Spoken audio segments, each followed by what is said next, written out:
Hello and welcome to the Michael Mamas Show. I'm your host, Michael Mamas, and we're coming to you from Mount Soma, home of the Sri Someshwara Temple in the mountains of Western North Carolina. And today is, I don't know, I really think this is an important podcast. I call it Feeling Your Edge. And I really think that the key to healthy relationships, to communication, and really in that regard to life, it's all about really learning how to feel your edge and how to cultivate a healthy relationship with it. Very few people are capable of that. You know, it's this idea that we have our feelings and then we have our thoughts. And really how we feel about something determines what we think about it. But when we get into interactions with other people, they might say something we disagree with or we take offense to, or somebody might say something about them. And so you start getting hooked into a gossip sort of a thing. And that creates your attitudes, your feelings, which determines how you function, determines how you perceive the people, determines how you relate to the people. And really, that colors your life so much. And so what we're talking about here is the feeling into the edge of your feelings. What do I mean by the edge of your feelings? You have a feeling in your body, but so much of the time, we're just more into our thoughts. And we almost lose touch with the fact that these feelings, and they're physiological feelings, really. Our emotional feelings have a correlation in the physiology. And that determines how we feel, and that determines what we think. But we so often don't really touch into that edge. We kind of come to the conclusions that they dictate. And it messes up our lives. It messes up our relationships. And generally speaking, people hang on to those conclusions, which then reinforce those feelings. They can do it for their entire lifetime. It's very rare that a person can, I mean, hear that. It's very rare that a person can mature past those biases, those modulations of our physiology, if you will.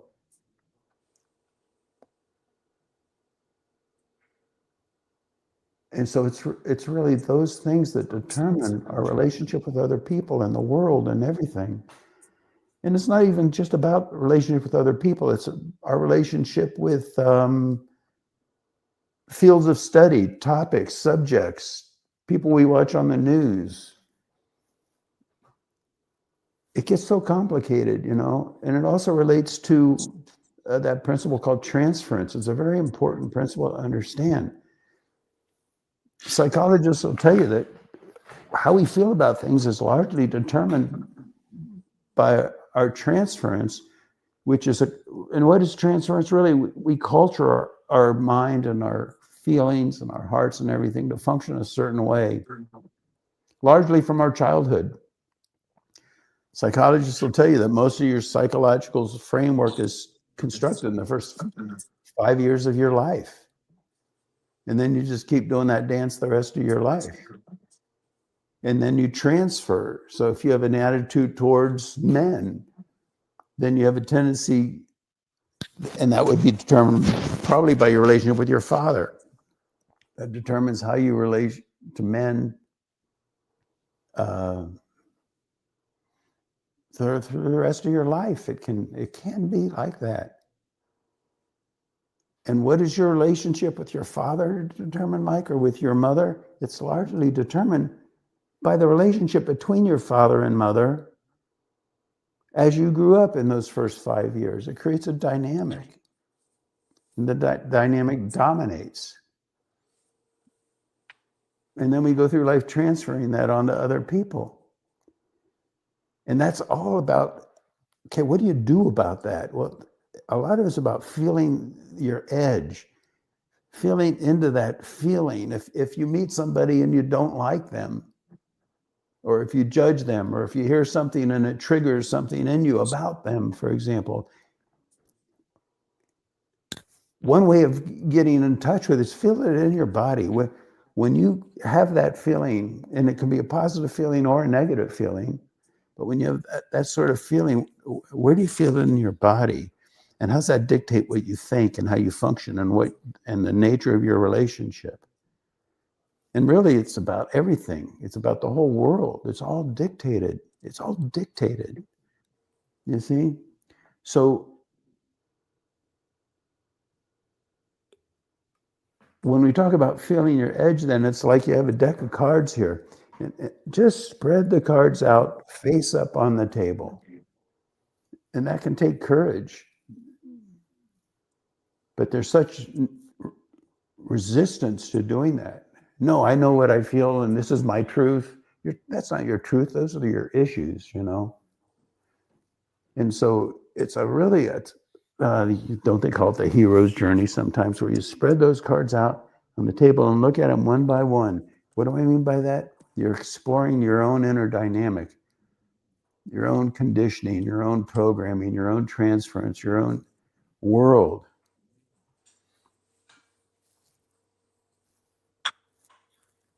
You see people do it all the time. It's a lot easier to see how other people do it than to see how you do it, you know?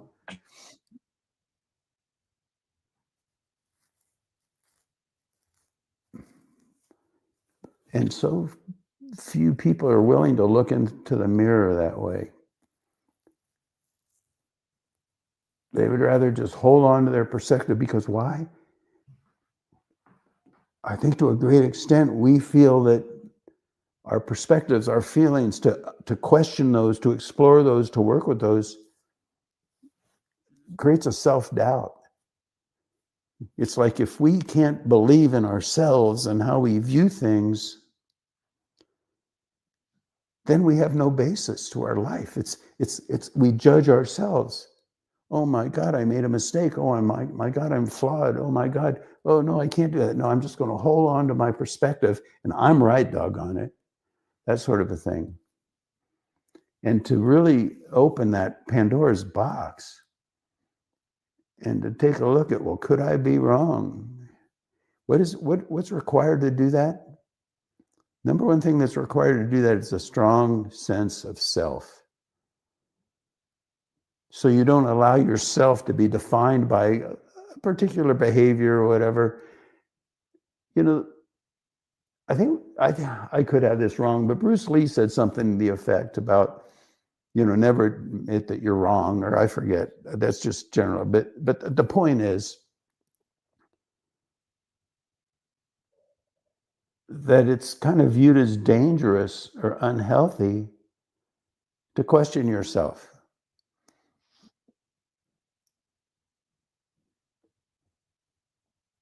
And they rely on principles to that effect. Oh no, if you question yourself, then you're undermining yourself. It's not good. Never question yourself. Never apologize. I've heard that.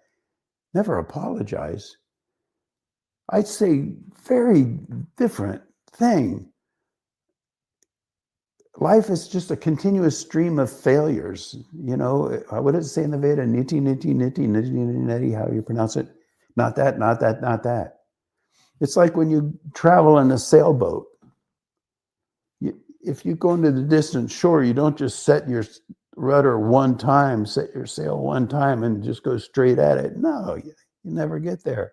You tack, you go this way, and that's not right because you're trying to go over there, but hey, wait, you're going this way. And then you tack the other way, now you're going that way. And then you tack the other way, you're going that way. Not that, not that, not that, not that. And you finally end up at the shore. And life is like that.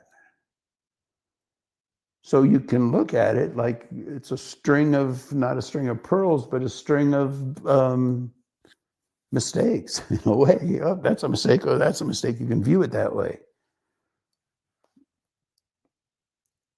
And, I look back, very rare. I can think of, offhand right now, I can think of one time when somebody actually apologized.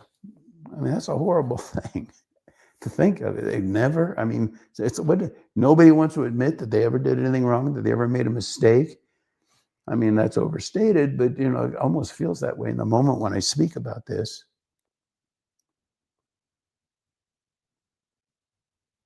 Recently, I was dealing with somebody, a very mature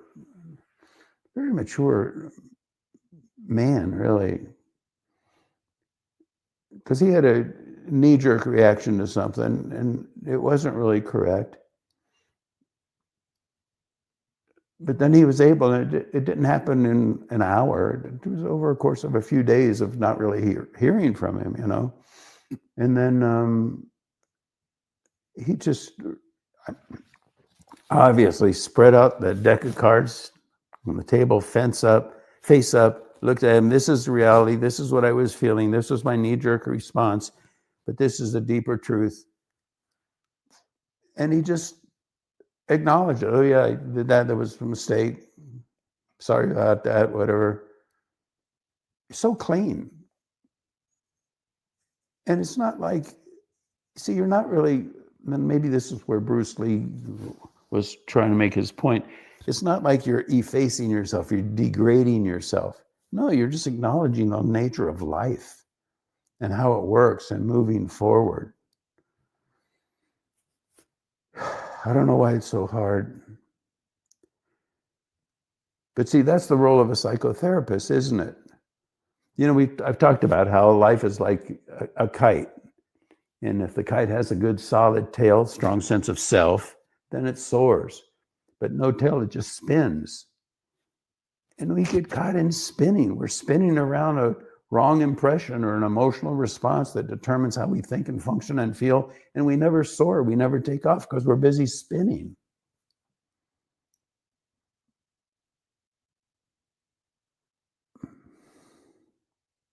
So a psychotherapist, I think a good therapist, a good counselor actually functions as just a tail on the kite. They sort of help you hold a more grounded center, if you want to put it that way. They might be sympathetic, but they don't collude. There's a big distinction there, isn't there?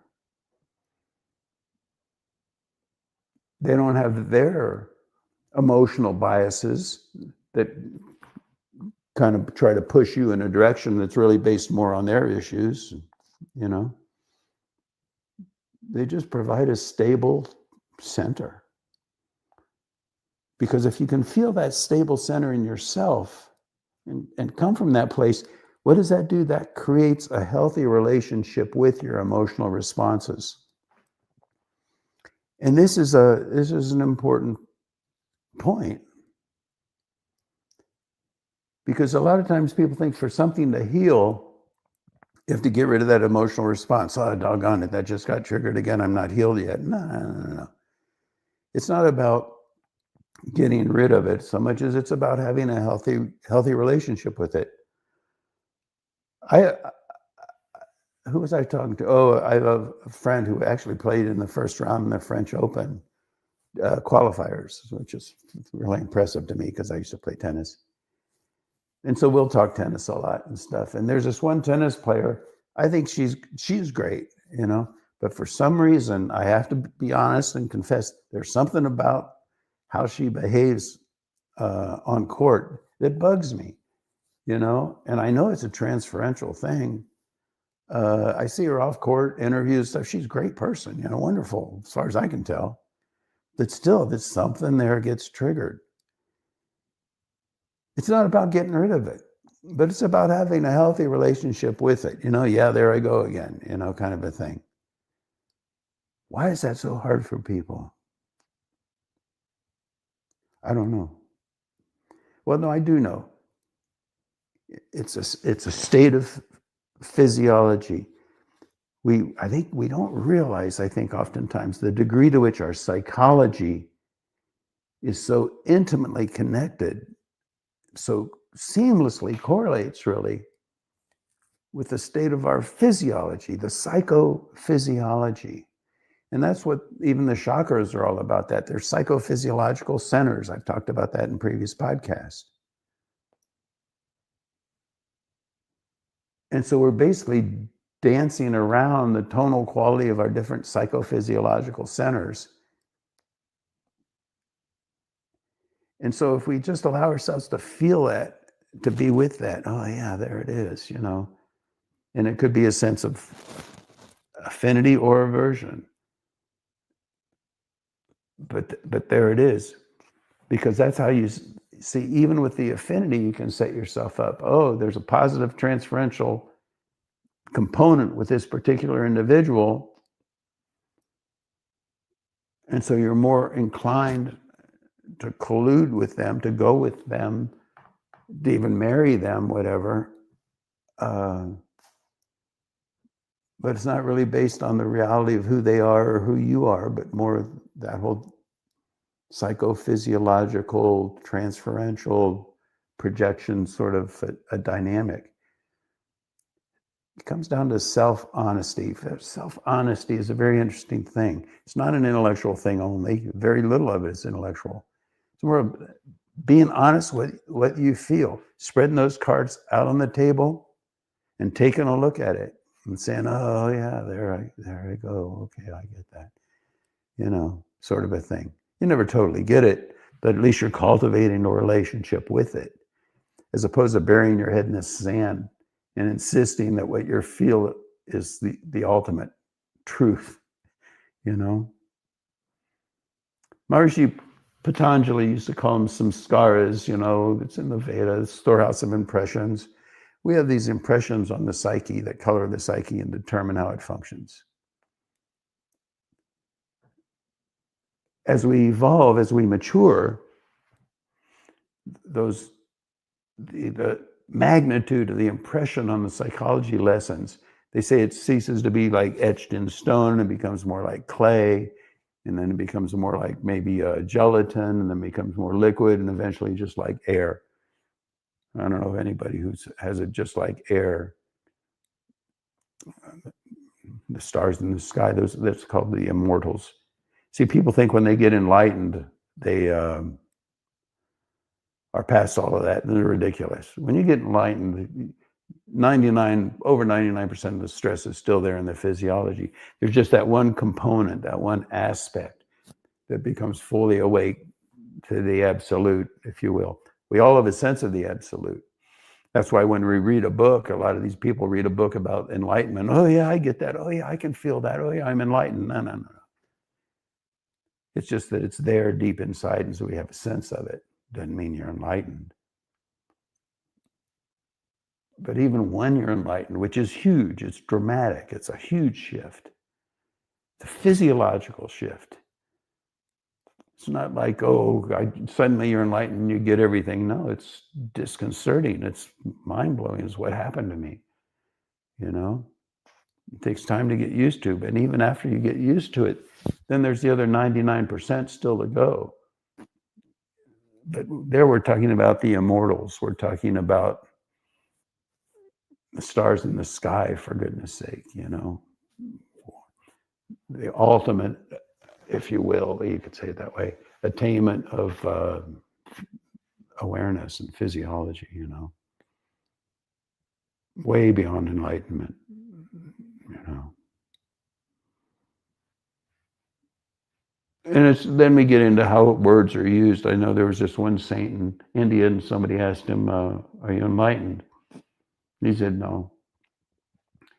And so they asked another saint, this guy says he's not enlightened. And the other saint said, oh, you asked him the wrong question.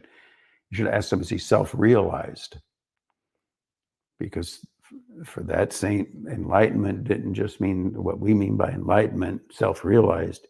It meant, have you attained the ultimate reality? Have you cleared out the other 99%?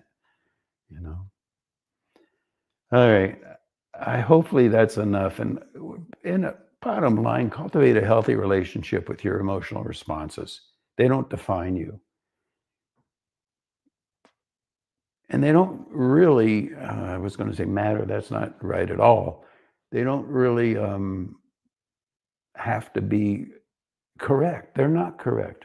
We all have our emotional responses. It's how we deal with them, how we work with them, how we hold them, that makes all the difference. And so few are willing to do that, to really to take a look at it, to really willingly take a look at it. All right, Scotty, anything else? I was just thinking about, with the polarization of how everybody's so in, there's like camps, and they're on one side or the other. I Yeah. mean, how's it going to be that, you know, I mean, is it just we have to teach a new generation of people to come up that won't be so, you know, polarized, or is it something that we can work on as a society, and It's how do it's a we do that? beautiful You know? it's a beautiful question, sociologically speaking, if nothing else, that cultures, different cultures and different subcultures, culture the awareness of the individual. And so if everybody on the planet was enlightened, we wouldn't all be sharing the same one culture. It'd be unique to different groups and subgroups. And they're going to see things differently. They're going to have their own orientations, their own holidays. They'll all have different names for the same one God.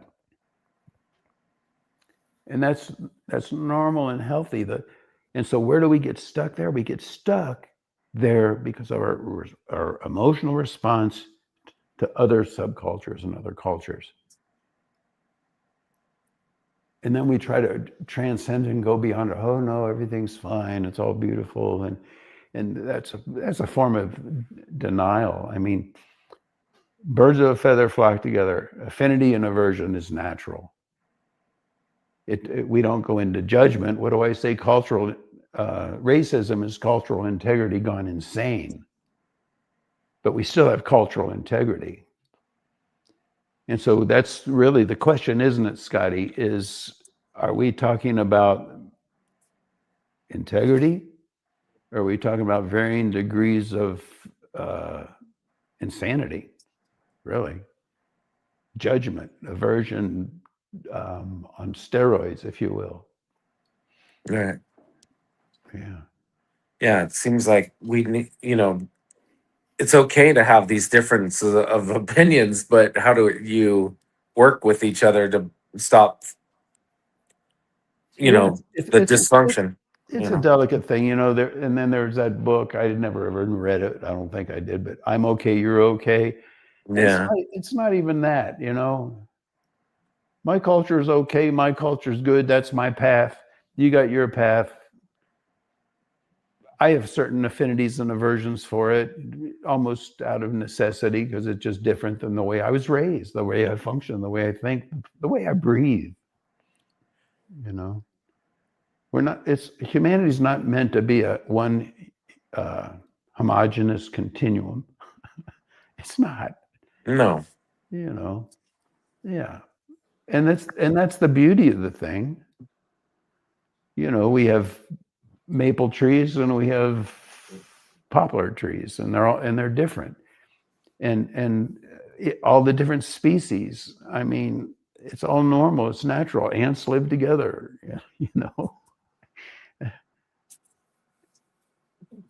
It's all about having a healthy relationship with unity in the midst of diversity, union in the midst of separation, that kind of a thing. Right. So this is all food for thought, and I'm sure that I said things in this podcast, I didn't say them perfectly. I don't care. Hopefully you don't care either. We look past it. And, oh, well, let me explore this. I can see that's maybe where I went with what he said, but maybe there's a deeper meaning there. Maybe he didn't say it quite right. But you find the truth within yourself. You don't find them in somebody's podcast,